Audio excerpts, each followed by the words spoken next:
Iya, kemarin kan kita melihat bahwa, masa kepemimpinan Pak Jokowi sendiri kan sudah mengeluarkan beberapa instrumen, percepatan investasi ya, yang cukup besar pada saat itu adalah untuk UU Omnibus Law ya, untuk, Cipta Kerja ini sendiri kan sebetulnya sudah mencoba untuk memangkas, serangkaian perizinan gitu ya dan mencoba untuk mengintegrasikan satu dengan yang lain terkait dengan perizinan. Jadi saya rasa untuk dalam hal fondasi sudah dipasang begitu ya istilahnya dan kalau kita katakan dari segi infrastrukturnya sendiri memang saat ini sedang melakukan proses apa koneksian satu pusat ekonomi dengan pusat ekonomi yang lain gitu ya. Memang ini menjadi salah satu tantangan tersendiri. Kalau saya sih melihat bahwa memang ada beberapa hal yang menjadi pekerjaan rumah sebetulnya dalam hal bagaimana kita bisa meningkatkan investasi kita ke depan.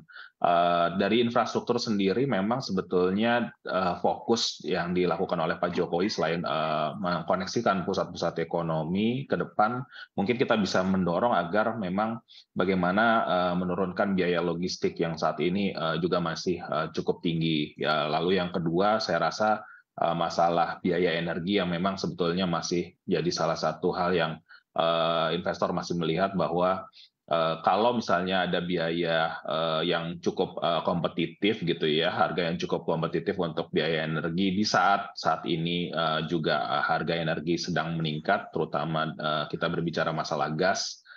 Tentunya ini juga akan mendorong bagaimana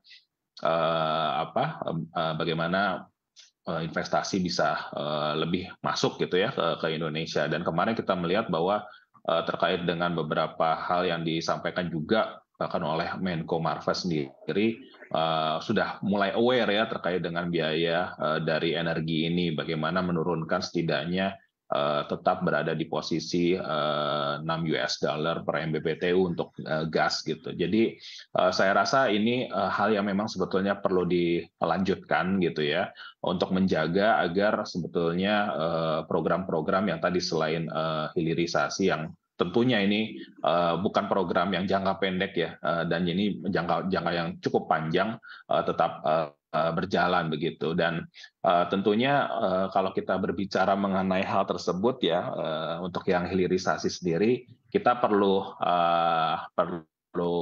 tentunya memastikan bahwa program ini tentu tetap berjalan dan saya melihat bahwa concern dari presiden juga ke arah sana begitu ya. Nah ini yang jadi salah satu hal yang perlu kita lihat ya bahwa apakah memang sebetulnya pasangan calon presiden dan wakil presiden nanti ke depan akan tetap menjalankan program-program tersebut sehingga investor masih cukup confidence terkait dengan investasi di bidang ini. Apalagi kalau memang investor sendiri banyak terlibat di program-program hilirisasi begitu ya. Mereka akan melihat konsistensi dari program ini dan juga akan melihat bahwa kalau program ini cukup sukses, maka investasi di bidang-bidang lain juga akan mengikuti begitu, Mbak. Dengan investasi IKN di kala pergantian pemerintahan begitu ya memasuki tahun politik juga, kemudian di satu sisi juga untuk me-wrap up diskusi kita pada pagi hari ini, seperti apa tanggapan Anda terkait dengan tren untuk investasi di tengah ekonomi dunia yang juga tengah melambat, seperti apa Pak Andri? Ya tentu kalau kita berbicara mengenai IKN sendiri, kuncinya betul tadi sudah disampaikan juga oleh Pak Nurul bahwa konsistensi yang perlu kita kejar. Kalau investor melihat bahwa sebetulnya cuma ada dua, pertama masalah kepastian, yang kedua adalah masalah keuntungan gitu ya. Jadi masalah kepastian kalau kita berbicara mengenai IKN, persoalan lahan yang menjadi salah satu yang cukup dikejar begitu ya, percepatan untuk peralihan lahan sehingga bisa digunakan sebagai bentuk-bentuk investasi itu juga perlu didorong begitu ya. Dan saat ini saya rasa kita bersama-sama memonitor begitu ya persoalan dari lahan ini baik itu lahan yang lahan warga maupun dari lahan industri sendiri begitu. Jadi ini yang perlu bersama-sama dipercepat begitu untuk kepastian dari lahan. Yang kedua adalah masalah keuntungan.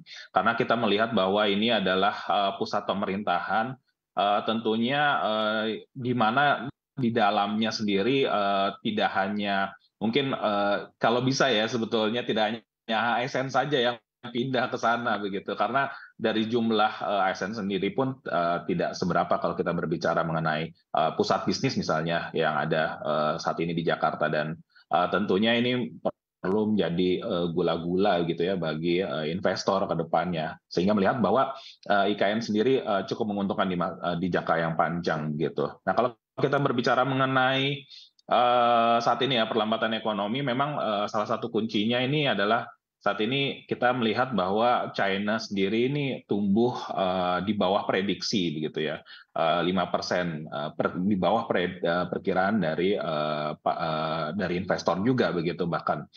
Dan kita berhati-hati sebetulnya ada negatif shocks yang akan memiliki pengaruh terhadap kepada Indonesia. Dan tentunya kita juga melihat bahwa saat ini terkait dengan The Fed juga akan coba untuk menaikkan suku bunga 25 basis poin, meskipun memang BI sendiri masih coba untuk menjaga suku bunga. Tentunya kalau kita melihat selama semester 1 ini dari segi perdagangan Indonesia sendiri sudah mulai nih terlihat ya kontraksinya gitu ya, bahwa impor turun minus 6,4%, ekspor juga turun minus 8,8%.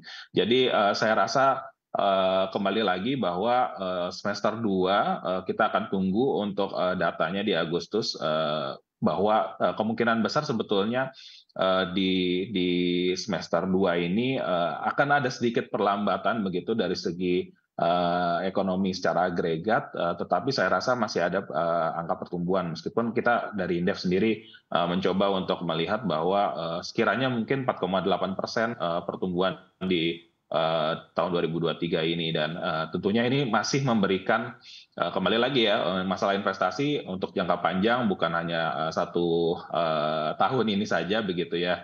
Kembali lagi kuncinya adalah tadi ya konsistensi dari program dan juga kebijakan yang dilakukan oleh pemerintah, dan Mhm. pada akhirnya setidaknya ada Oke. perbaikan satu persatu begitu ya dalam hal regulasi ke depan begitu. Oke, baik.